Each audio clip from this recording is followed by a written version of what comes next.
HarperOne and Harper Audio present The Art of Power by Thich Nhat Hanh, read by David Lee Huynh. Forward.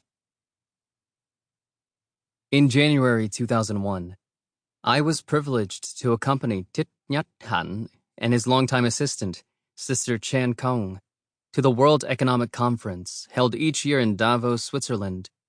Thich Nhat Hanh had been invited along with other prominent religious leaders from around the planet to meet and discuss how spiritual values could be used to help resolve global issues.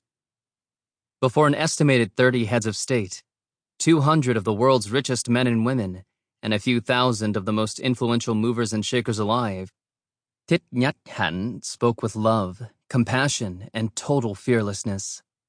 He was not there to seek support or approval from the great and famous. He was there hoping to awaken in them their best, to help them change the world by touching their own true selves.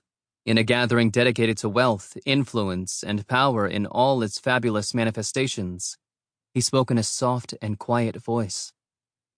He asked nothing of them, only reminding them to please always remember their common humanity.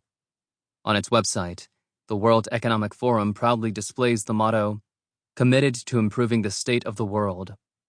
That day, in Davos, Switzerland, Thich Nhat Hanh asked everyone to adopt the motto, "Committed to improving the state of every heart." Thich Nhat Hanh has spent his life speaking truth to power and truth to the powerless. He is a determined revolutionary, not one who asks us to mount the ramparts in anger, but rather a revolutionary of the human spirit, a revolutionary of understanding and of love. Born in 1926, he grew up in Vietnam, one of the most war-torn countries of the 20th century.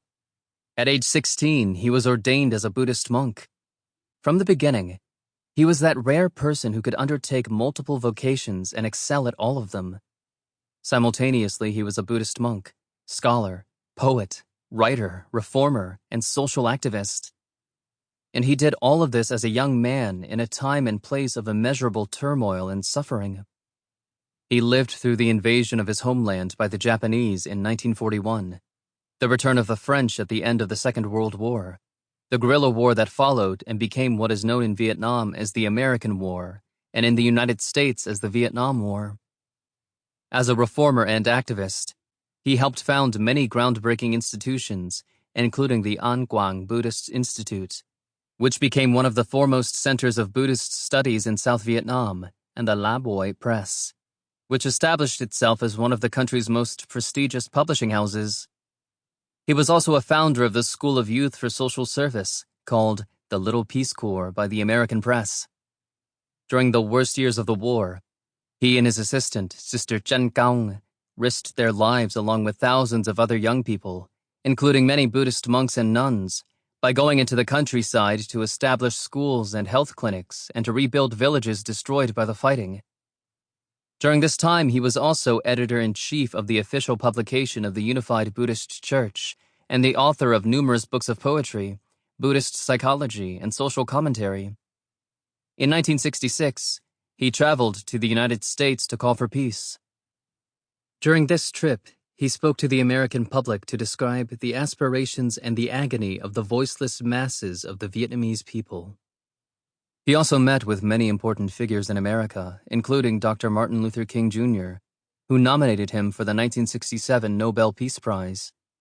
In 1969, he led the Buddhist peace delegation to the Paris peace talks, organized to negotiate an end to the war in Vietnam. In 1973, because of his peace work, he was denied permission to return home. But being exiled did not deter him. Over the past 40 years of living in the West, he has established himself as one of the most influential and respected spiritual leaders in the world. He has continued his social activism through the support of over 100 schools and programs of village improvement in his homeland. He has also continued to be involved with peace and social justice movements around the world, speaking out on issues from AIDS to the Iraq War. With more than 100 books in print in over 30 languages and a year-round teaching schedule, his impact continues to grow worldwide. From his hermitage at Plum Village in southwestern France, he guides numerous communities of monks. Sample complete. Ready to continue?